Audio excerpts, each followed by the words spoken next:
Orang yang memiliki cinta, seperti yang saya sampaikan kepada rekan-rekan saya, ayo kita berpolitik dengan cinta. Dan ini sudah menjadi prinsip saya. Kenapa? Karena yang melahirkan bangsa Indonesia ini adalah cinta. Bagaimana para pahlawan kita berjuang mengorbankan harta, tenaga, pikiran, dan bahkan nyawa mereka untuk memerdekakan Indonesia ini adalah karena cinta. Karena itu, jika kita berpolitik dengan cinta, maka cinta itu yang akan membuat kita berkorban. Bagaimana kita mendedikasikan ilmu yang kita miliki, mendedikasikan tenaga yang kita miliki untuk berjuang buat kelas pekerja. Karena memang Partai Buruh adalah perjuangan kelas, yaitu kelas pekerja. Maka dengan cinta itulah kita akan berikan kepada kelas pekerja. Dan insya Allah, jika Allah mentakdirkan kita lolos parliamentary threshold dan salah satunya Yoshi Erlina duduk sebagai anggota DPR, mudah-mudahan saya bisa mengimplementasikan cinta saya dalam konteks politik buat kelas pekerja, terutama di daerah saya tentunya. Dan lagi-lagi, kita akan mampu mengimplementasikan keadilan itu jika di hati kita sebagai seorang pemimpin, baik itu eksekutif, legislatif, yudikatif, memiliki cinta pada rakyat Indonesia, pada bangsa dan negara itu. Dan saya yakin keadilan insya Allah akan mampu kita implementasikan dan kita wujudkan jika kita semua memiliki cinta pada rakyat, bangsa dan negara ini.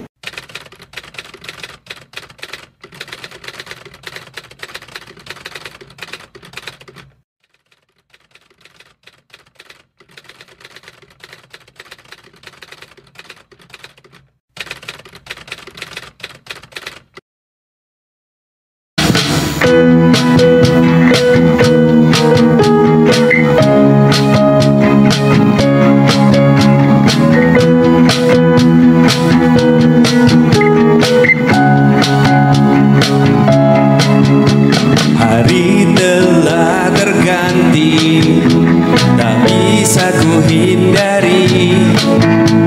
Tibalah saat ini bertemu dengannya. Mohon Tuhan untuk kali ini saja beri aku kekuatan untuk bertemu dengannya. Mohon Tuhan untuk kali ini saja lancarkanlah hariku bersamanya.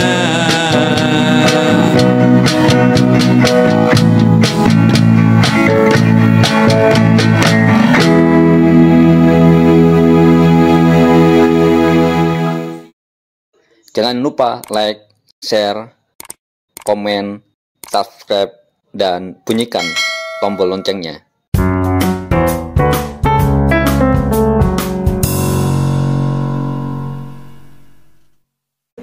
Nama saya Yoshi Erlina dan di Partai Buruh saya sebagai Wasekjen. Saya kelahiran di Riau, Duri, tahun 1972 dan menetap saat ini di Jakarta.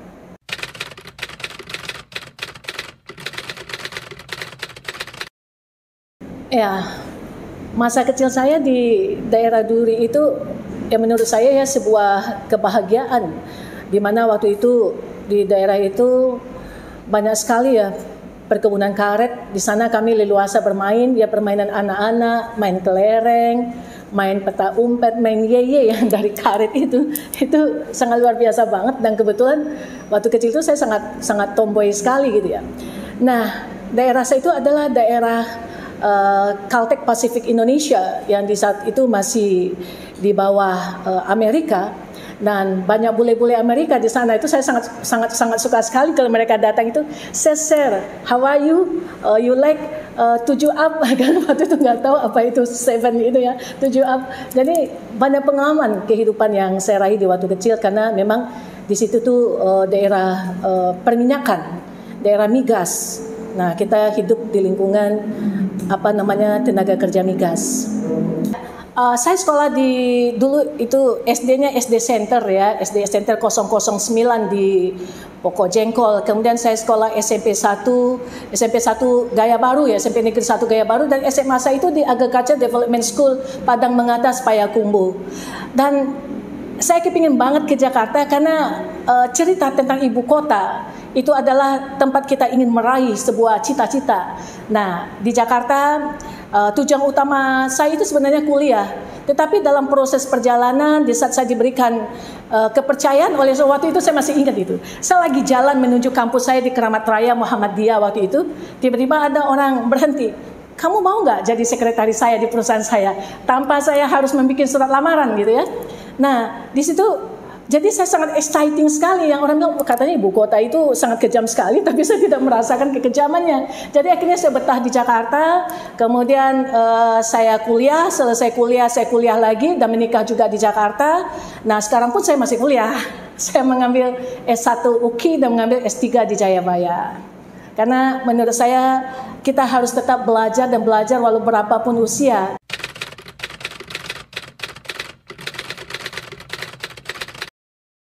Duri tempat kelahiran saya itu, kenangan saya itu, menurut saya itu adalah daerah yang indah. Namun sekarang saya melihat itu pembangunannya ya, yang menurut saya seharusnya Duri yang penghasil 1 juta barel minyak yang ada tugunya yang diresmikan oleh Pak Harto di saat itu seharusnya harus mampu menciptakan masyarakatnya yang penuh dengan kesejahteraan. Tapi faktanya di saat saya kembali ke Riau untuk melakukan sosialisasi ataupun berkunjung untuk menemui orang tua saya melihat kehidupan masyarakat di Duri menurut saya sangat termasuk memprihatinkan, terutama para kelas pekerja di situ, para buruh di situ. Saya mendengarkan informasi-informasi keluhan-keluhan daripada buruh yang bekerja di Riau, yaitu 1 bulan kontraknya selesai. Kemudian mereka juga tidak diberikan hak-hak mereka seperti itu. Jadi bagi saya itu sangat miris sekali, kenapa bisa seperti itu.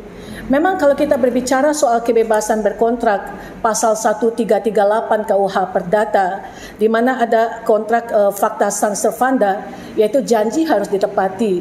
Jika kontrak sudah ditandatangani, maka itu sudah dianggap sesuai dengan undang-undang, yaitu sudah dianggap adil. Tapi faktanya, fenomenanya, para buruh masih banyak melakukan demo karena saya merasa adanya ketidakseimbangan di situ. Para buruh tidak memiliki kesempatan atau posisi tawar yang sangat kuat di saat menghadapi para pengusaha. Sehingga akhirnya hak-hak mereka seperti apa yang saya dapatkan informasi di saat melakukan sosialisasi kepada masyarakat tidak diberikan dengan baik. Dan kemudian juga ada bahasa-bahasa seperti ini.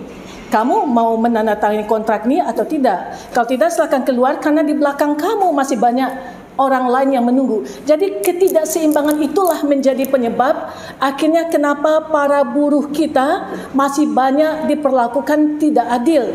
Walaupun mungkin bahwa janji itu harus ditepati kalau kita berdasarkan dengan asas 1338 fakta sang servanda itu, namun keseimbangan ini yang harus dibentuk. Nah, bagaimana pembentukan keseimbangan itu?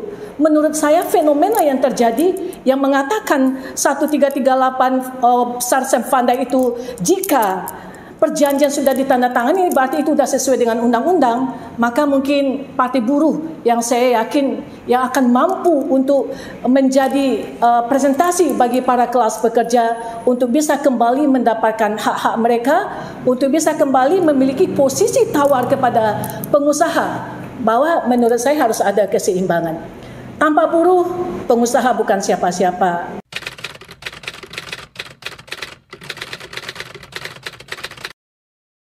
Tidak seimbang. Jadi sumber daya alam yang melimpah itu tidak menciptakan masyarakat yang sejahtera dalam konteks ekonomi. Bahwa terutama suara ibu-ibu yang waktu itu saya berkumpul dengan ibu-ibu yang suami mereka itu adalah para pekerja, yang mengatakan yang tadi saya sampaikan 1 bulan, 2 bulan, 3 bulan kontrak mereka selesai dan mereka terpaksa menandatangani kontrak sesuai dengan apa yang diinginkan, karena jika tidak banyak orang lain yang menanti untuk menandatangani kontrak. Jadi mereka menandatangani kontrak hanya supaya punya pekerjaan. Jadi bukan menandatangani kontrak untuk mendapat pengupahan yang layak, tapi yang penting saya punya pekerjaan deh, saya punya penghasilan deh, udah itu cukup. Jadi posisi tawar mereka itu sangat lemah sekali. Jadi seperti apa yang disampaikan oleh Presiden Partai Buruh Bang Said Iqbal, bahwa slavery modern itu memang fakta terjadi di sana. Karena itu kemarin di saat kita melakukan sosialisasi, kita sampaikan kepada masyarakat di situ bahwa mudah-mudahan ya dengan kembali mereka ke wadahnya itu Partai Buruh yang sudah memperjuangkan hak-hak kelas pekerja, yang mudah-mudahan di parlemen nanti kita bisa berjuang dalam konteks konstitusi. Karena konstitusi itu sangat dibutuhkan dalam menyelesaikan permasalahan buruh, apalagi mengenai undang-undang Omnibus Law yang waktu itu juga ada yang datang di saat kita sosialisasi dan itu seorang buruh, mereka kami meminta tolong dicabut ini. Karena ini membuat kami menderita. Dan saya sampaikan bahwa tujuan dilahirkannya Partai Buruh ya karena undang-undang ini. Karena itu mungkin ini adalah perjuangan kita bersama untuk kesuksesan bersama, dan insya Allah Partai Buruh akan menjadi wadah perjuangan buat kelas pekerja. Karena kasihan saya melihat daerah yang merupakan sangat potensi kekayaan alamnya, namun penduduknya masih banyak tidak bahagia dan tidak sejahtera, hanya hidup pas-pasan. Jadi pasar itu sepi, bisa dijadikan untuk tempat berlari di situ.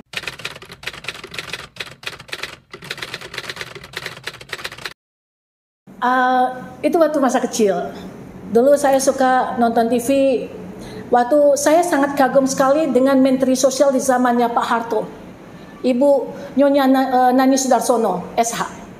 Jadi kalau beliau berbicara, dia itu seorang perempuan kan, karena saya seorang perempuan dan saya masih kecil, jadi saya berbicara gender gitu ya. Wow, keren banget ini ibu ini gitu ya. Jadi dia berbicara soal sosial, dia berbicara soal rakyat miskin, dia mencari solusi-solusi. Walaupun solusi-solusi beliau itu kalau nggak salah saya ada solusi yang dalam tanda petik ya waktu itu ya. Tetapi dia berusaha bagaimana supaya orang-orang miskin ini mendapatkan sesuatu yang layak. Jadi di situ tuh timbul rasa menjadi bagian. Wah, saya kepingin juga ini ikut dalam hal politik yang berhubungan dalam konteks sosial. Nah, kemudian seiringnya perjalanan, kemudian saya lihat memang sebuah perjuangan untuk kepentingan bangsa dan negara itu ada di perjuangan politik. Akhirnya saya semakin suka melihat para politisi kita berdebat di TV gitu ya. Saya memperhatikan mereka. Nah, satu lagi yang saya sangat suka itu adalah Pak Rahman Toleng almarhum ya. Pak Rahman Toleng almarhum, kalau nggak salah saya, dia itu dulu salah satu pendiri partai politik juga, dan dengan beliau saya banyak belajar bagaimana itu politik, bagaimana itu kita mendedikasikan diri kita untuk kepentingan rakyat. Nah, segala apapun itu keputusan adalah keputusan politik. Karena itu akhirnya saya tertarik untuk menjadi bagian dari politik itu sendiri.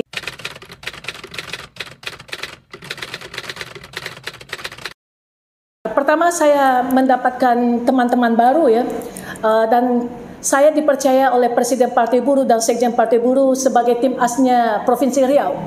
Nah, di situ kami melakukan konsolidasi dengan seluruh kepengurusan Exco Provinsi, Exco Kabupaten Kota, bagaimana kita melahirkan Partai Buruh, kemudian teman-teman bekerja mencari KTP ya, karena harus ada verifikasi administrasi dan verifikasi faktual yang harus kita lakukan supaya kita lolos sebagai partai politik.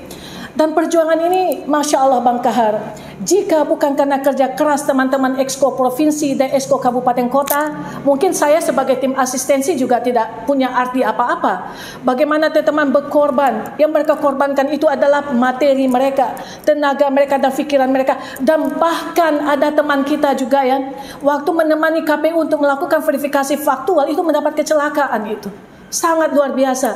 Saya kadang-kadang malam hari memang sejak ikut berjuang melahirkan Partai Buruh bersama teman-teman, terutama saya berbicara dalam konteks Provinsi Riau, itu kita memang jam 2 pagi pun kita kadang-kadang belum tidur, selalu berkoordinasi. Dan jika ada daerah itu satu daerah KTP-nya kurang, teman-teman Exco, seluruh Exco Kabupaten Kota itu bergotong royong untuk mencarikan KTP untuk kabupaten kota yang kurang. Nah, itulah perjuangan yang saya lihat ada ketulusan dalam perjuangan itu, ada harapan. Karena teman-teman Exco Provinsi dan Exco Kabupaten Kota itu memiliki harapan jika Partai Buruh lolos di Riau dan tentu secara nasional, maka mereka juga akan menjadi bagian dari perjuangan kelas pekerja, karena kebetulan mereka itu juga bagian dari serikat pekerja, bagian dari inisiator pekerja yang mendirikan Partai Buruh. Jadi Sampai waktu itu hujan-hujan menemani KPU untuk verifikasi faktual untuk mencari anggota kita yang di lapangan kemudian terjatuh gitu ya. Jadi luar biasa Bang Kahar. Saya sangat bahagia sekali dan bangga bisa menjadi bagian dari perjuangan melahirkan Partai Buruh bersama teman-teman saya di Exco Provinsi dan Exco Kabupaten Kota yang ada di Provinsi Riau. Sehingga alhamdulillah Partai Buruh di Riau juga lolos verifikasi administrasi dan faktual waktu itu, dan tentu juga bersama Partai Buruh secara nasional ya, sehingga kita bisa ikut dalam percaturan politik pada tahun 2024 nanti. Saya juga bersyukur di Partai Buruh ini saya menemukan orang-orang yang sangat mengerti banget dengan perjuangan tentang kelas bekerja dan sangat mengerti banget dengan hukumnya, dan faktanya juga sudah melakukan GR ke MK mengenai Omnibus Law dan segala hal, melakukan demo. Jadi saya sangat beruntung sekali akhirnya terdampar di Partai Buruh. Sangat beruntung sekali, sesuatu yang bagi saya adalah hal yang sangat luar biasa, sehingga gelora saya untuk bisa menjadi bagian dari sebuah perjuangan itu mudah-mudahan bisa saya implementasikan. Jadi di Jakarta ini saya lihat banyak sekali peluang.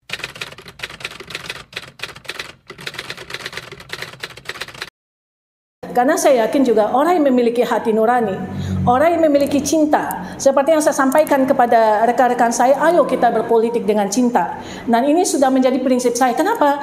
Karena yang melahirkan bangsa Indonesia ini adalah cinta. Bagaimana para pahlawan kita berjuang mengorbankan harta, tenaga, pikiran, dan bahkan nyawa mereka untuk memerdekakan Indonesia ini adalah karena cinta. Karena itu, jika kita berpolitik dengan cinta, maka cinta itu yang akan membuat kita berkorban. Bagaimana kita mendedikasikan ilmu yang kita miliki, mendedikasikan tenaga yang kita miliki untuk berjuang buat kelas pekerja. Karena memang Partai Buruh adalah perjuangan kelas, yaitu kelas pekerja.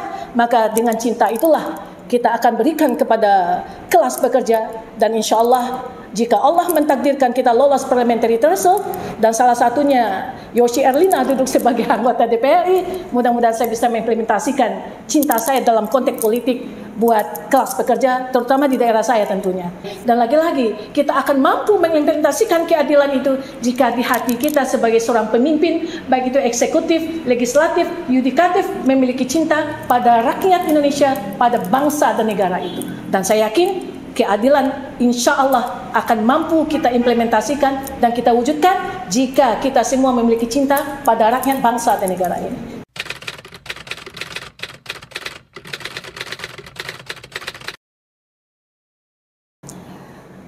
Saya melihat saat ini problem yang terjadi pada kehidupan kita berbangsa dan bernegara adalah kurangnya perhatian pemimpin, ya, penguasa terhadap rakyat. Karena itu saya katakan bahwa negara itu seharusnya ada untuk rakyatnya. Negara itu seharusnya ada. Betapa banyaknya orang-orang miskin, seharusnya negara itu ada. Dan juga seharusnya negara itu juga ada. Betapa banyaknya para pekerja Indonesia yang tidak mendapatkan upah yang layak. Betapa banyak pekerjaannya Indonesia yang di outsourcing yang merupakan melanggar hak-hak asasi manusia. Outsourcing itu sangat melanggar hak asasi manusia. Karena yang menandatangani kontrak itu bukannya para pekerjanya dengan pengusahanya, sehingga itu hajat hidupnya itu sudah dikorbankan di situ. Jadi mungkin menurut saya pemerintah seharusnya memberikan perhatian yang lebih, karena saya yakin rakyat Indonesia ini rakyat yang sangat luar biasa, ya, sabarnya bertahan dalam kehidupan dan tidak, istilahnya, rakyat yang sangat menghargai pemimpinnya. Karena itu yang saya harap dalam konteks sekarang ini memang juga ada situasi politik, ya, mungkin kita tidak berbicara dalam konteks politik, cuman kita meminta, wahai para penguasa, lihatlah rakyatmu, mereka itu sangat mencintaimu, tapi perhatikanlah juga mereka, terutama para kelas pekerja yang sering mendapatkan ketidakadilan di perusahaan mereka. Jadi itu yang paling dominan menurut saya, Bang Har, karena waktu saya turun ke Dapli itu, ya, saya melihat dalam konteks itu, dalam konteks masyarakat yang masih banyak hidup susah, kemudian dalam konteks masyarakat yang mendapatkan upah murah, para pekerja yang mendapatkan upah murah. Jadi mungkin kita meminta, tolonglah para penguasa kita gitu. Revisilah undang-undang Omnibus Law supaya para pekerja ini bahagia dan para pengusaha juga bahagia. Jadi ada kebahagiaan bersama yang tadi juga sudah saya sampaikan, kata Presiden, silakan kalian kaya tapi tolong jangan miskinkan kami.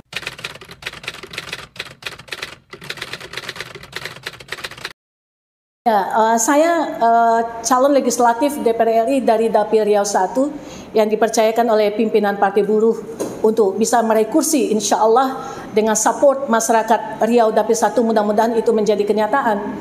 Saya melihat di Partai Buruh ini ada perjuangan. Karena itulah kenapa saya ikut untuk menjadi calon legislatif. Dan insya Allah dengan dukungan masyarakat Riau, jika saya meraih kursi itu, maka ada hal-hal yang menurut saya harus diperjuangkan di situ. Karena saya melihat bahwa politik itu adalah something common good.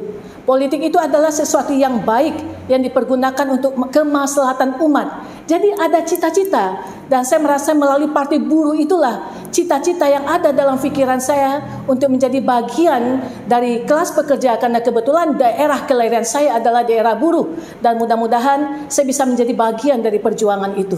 Itu harapan saya kenapa saya ikut menjadi calon legislatif DPR RI Dapil Riau 1 dari Partai Buruh, karena di sini perjuangan, dan insya Allah saya bisa mengimplementasikan perjuangan, karena apapun itu semuanya adalah keputusan politik. Dengan keputusan politik insya Allah saya bisa menjadi bagian dari perjuangan perubahan undang-undang untuk para kelas pekerja, sehingga kesejahteraan untuk para kelas pekerja bisa kita raih.